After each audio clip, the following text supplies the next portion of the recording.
नमस्कार फ्रेंड्स। तो हमारा मेंस्ट्रुएशन 1 और मेंस्ट्रुएशन पार्ट 2 वीडियो कंप्लीट होने के बाद जो हमारा मेंस्ट्रुएशन बचा हुआ पार्ट था वो मेंस्ट्रुएशन पार्ट 3 की वीडियो में लेकर आए हैं। ये वो छोटा सा पार्ट है, इसमें कुछ चीज़ें हमारी बची हुई थी सॉलिड्स की, वो आज हम कंप्लीट करेंगे। 1 बाय 1 मैं आपको बता देता हूँ पहले, उसके बाद ही फिर हम उसके एक आध दो क्वेश्चन हम करके देखेंगे। सबसे पहले हम ले रहे हैं कोन यानी शंकु। इस तरह से रहता है,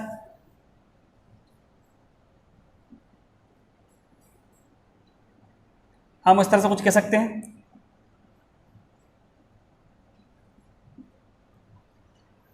इसकी बेस में एक सर्कल बनता है जिसका रेडियस हमने r मान लिया है, ठीक है।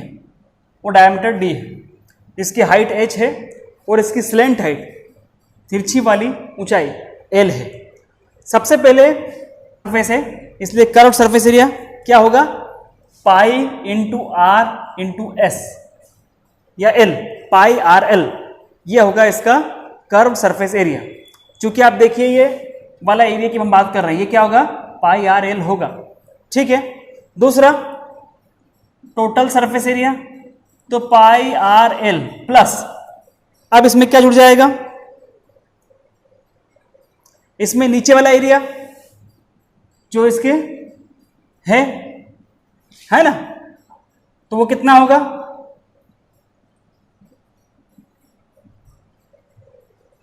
तो हम ऐसा कह सकते हैं इसको, पाई आर कॉमन लेके पाई आर एल प्लस आर, ठीक है। इसके बाद आप ये देखिए कि जो एल है हमारा, वो एल हमें कैसे प्राप्त हुआ होगा, वो ये आपको दिख रहा होगा कि एक राइट एंगल ट्रायंगल बन रहा है। जब ये एक राइट एंगल ट्रायंगल बन रहा है तो हम एल निकालने के लिए पाइथागोरस का इस्तेमाल कर सकते हैं। तो डेफिनेटली एल क्या होगा, एल का स्क्वायर होगा आर का स्क्वायर प्लस एच का स्क्वायर, तो एल इज इक्वल टू का रूट के अंदर आर का स्क्वायर प्लस एच का स्क्वायर, तो ये हमारा एल होगा, ठीक है। इसी का इस्तेमाल करके अगर मैं कहूं कि इसका वॉल्यूम क्या होगा, तो वॉल्यूम होता है इसका 1/3 pi R square into H, इसका वॉल्यूम होता है। और इसकी स्लेंट हाइट यानी एल होती है रूट के अंदर R square plus H square. मतलब कभी भी हमें अगर एल या सी ए से निकालना है या टी ए से निकालना है तो उसे एल की आवश्यकता पड़ेगी। तो हम एल कैसे निकालेंगे, R square plus H square under root के अंदर, उससे हमें एल प्राप्त हो जाएगा और उसको हम यहाँ पुट करके सी ए से और टी ए से निकाल सकते हैं। और वॉल्यूम निकालने के लिए v equal to 1/3 pi R square H का इस्तेमाल हम कर सकते हैं। इस तरह से हम शंकु का कोई भी क्वेश्चन हल कर सकते हैं। दूसरा मैं ले रहा हूं फ्रस्टम।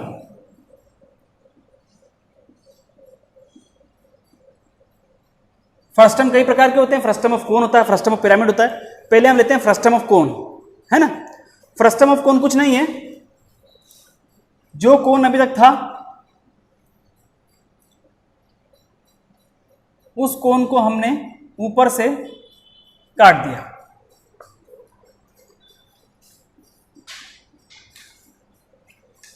ऊपर से काटने पे क्या हमें बेस में भी एक एरिया मिलेगा और ऊपर भी एक एरिया मिलेगा। अगर मैं ऐसा कहूं कि इसकी स्लेंट हाइट एल है, इसकी ऊंचाई h है, डायमीटर d है ऊपर वाला, नीचे वाला बड़ा d है, स्वाभाविक सी बात है रेडियस r होगा और बड़ा वाला r होगा। इस तरह से हम ले सकते हैं। ऊपर वाला area A1 is equal to क्या हो जाएगा, पाई आर स्क्वायर, और नीचे वाला A2 इज इक्वल हो जाएगा पाई आर स्क्वायर। एक में r बड़ा आएगा, एक में r छोटा आएगा, ये हम कैलकुलेट कर सकते हैं। लेटरल सरफेस एरिया एल से इसका क्या होगा,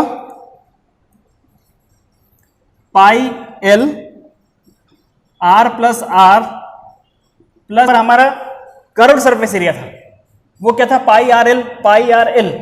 तो यहां पर चूंकि एक ऊपर भी एक एरिया बन रहा है, ऊपर भी एक सर्कल बन रहा है ना, और नीचे भी बन रहा है, इसलिए हम इन दोनों का इसमें सम हो जाएगा और वैल्यू जो हमारे रेडियस की आएगी जुड़ के आएगी, ठीक है। अब टोटल सरफेस एरिया मतलब क्या होगा, देखिए ये पूरा लेटरल सरफेस एरिया है, इसमें सरफेस एरिया दो जोड़ेंगे तो एक ऊपर वाले का एरिया है सर्कल का और एक नीचे वाले का एरिया जुड़ जाएगा, तो pi L R plus A1 plus A2, तो ये हमारा TA से हो जाएगा टोटल सरफेस एरिया। इस तरह से हम चीजें निकाल सकते हैं। फ्रस्टम ऑफ कोन की चीजें हम इन फॉर्मूले से यूज करके निकाल सकते हैं। आपको सिर्फ फॉर्मूला याद रखना है, समझ के याद रखेंगे ज़्यादा आसानी से याद हो जाएगा। आप कोन याद रखेंगे तो आपको कोन का फर्स्ट टर्म याद हो जाएगा, अगर आप पिरामिड याद रखेंगे तो आपको पिरामिड का फर्स्ट टर्म याद हो जाएगा। इसके बाद तीसरी चीज आती है सॉलिड्स में, थर्ड पार्ट के अंदर, वो है प्रिज्म। प्रिज्म कई प्रकार के होते हैं, जैसे ट्राइंगुलर प्रिज्म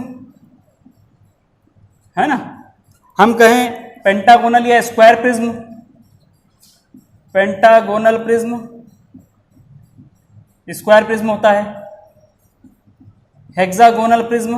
मैंने कोई से भी 3 ले लिए समझाने के लिए।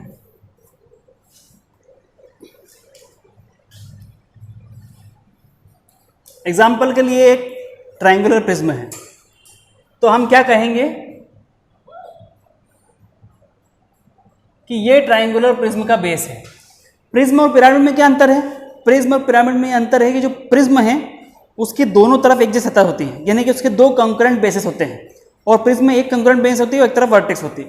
तो हम देखेंगे कि ये इसका बेस है ना, तो चूंकि इसका बेस है तो इस बेस का भी कोई एरिया होगा, और ये इसकी हाइट है h। इसी तरह किसी प्रकार का प्रिज्म हो, ये इसका कंकरेंट बेस होगा और ये इसकी हाइट हो। तो इन केसेस में हम इसका लेटरल सरफेस एरिया निकालेंगे। सभी प्रकार के प्रिज्मों का लेटरल सरफेस एरिया LA से क्या होगा? LA से होगा base side perimeter into height. Base side perimeter मतलब क्या? इसकी मान लो अगर एक साइड A है तो बेस साइड पेरीमीटर क्या हो गया इसका? A प्लस A कितना हो जाएगा? 3 है। ये इसका पेरीमीटर हो जाएगा बेस साइड, और इंटू हाइट ये इसका कहलाएगी इसके LA से। मान लीजिए अगर इसका base side perimeter, base side A है तो 5 साइड है तो कितना हो जाएगा? 5 है, तो 5 है इंटू H, ये आपका हो जाएगा इसका लेटरल सरफेस एरिया।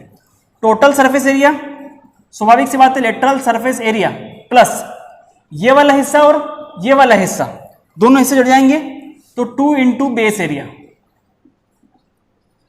भाई इसका बेस का एरिया और इसका बेस का एरिया, दोनों एरिया जुड़ जाएंगे। लेटरल सरफेस एरिया मतलब लेटरल सरफेस एरिया मतलब क्या कि इसकी पूरी पृष्ठ ये पूरी पृष्ठ का एरिया कितना है, तो ये वाली पृष्ठ का जितना एरिया होगा उसमें अगर ये वाला एरिया और इसके पीछे वाले बेस का एरिया जोड़ दें तो पूरा सरफेस एरिया आ जाएगा।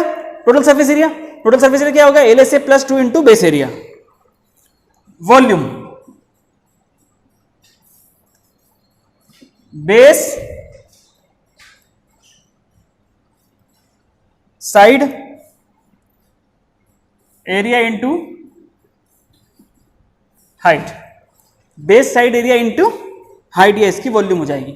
आपका कोई बेस साइड एरिया, इसका एरिया, जहां पर पेरीमीटर कैसे निकालेंगे?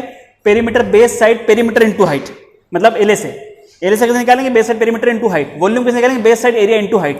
तो आपको ये याद रखना है। तो आप किसी प्रकार के प्रिज्म का आप LA से, TA से और वॉल्यूम ज्ञात कर सकते हैं। इसके बाद हम आते हैं अब पिरामिड पे। पिरामिड एक ऐसी आकृति जिसके अंदर एक कॉन्करेंट बेस है,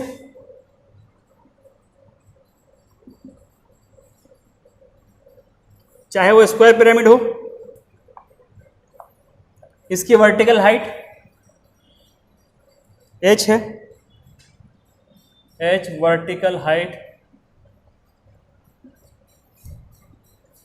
L स्लैंट हाइट, ये एयर हो गई आपकी। वॉल्यूम क्या होगा पिरामिड का? 1/3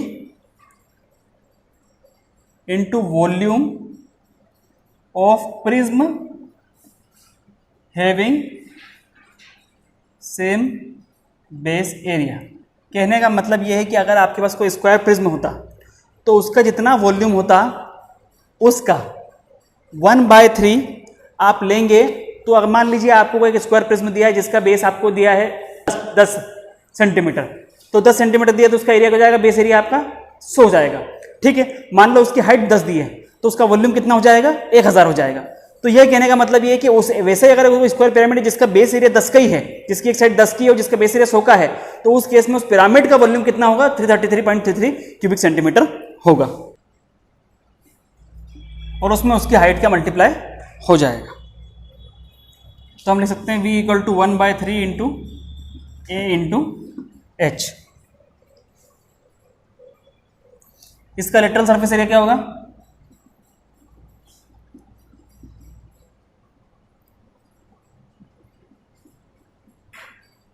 circumference of base into slant height. T A से होगा एल ए से प्लस एरिया ऑफ बेस। बिल्कुल समझने वाली बात नहीं, कुछ लेटरल सरफेस एरिया क्या होगा? Circumference of base into height का आधा, चूंकि ये पिरामिड है। टोटल सरफेस एरिया क्या होगा? लेटरल सरफेस एरिया टोटल जितना भी बना आपका 1 2 4 फेस का प्लस एरिया ऑफ बेस, जितना बेस का एरिया होगा वो उसका टोटल सरफेस एरिया कहलाएगा, है ना। तो इस तरीके से हम किसी पिरामिड का आप वॉल्यूम ज्ञात कर सकते हैं और ये सारे फॉर्मूले हम यूज कर सकते हैं, ठीक है। अब पिरामिड का फ्रस्टम ऑफ पिरामिड मतलब कोई पिरामिड था जिसका एक कॉन्क्रीट बेस कट कर दिया गया है,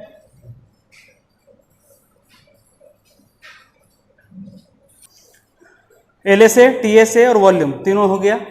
इस तरह से हम cone, pyramid, prism, frustum of cone और फ्रस्टम पिरामिड चारों हल कर सकते हैं। फॉर्मूला साहब याद कर लीजिएगा, असाइनमेंट में आपको व्हाट्सएप पे सेंड कर दूंगा।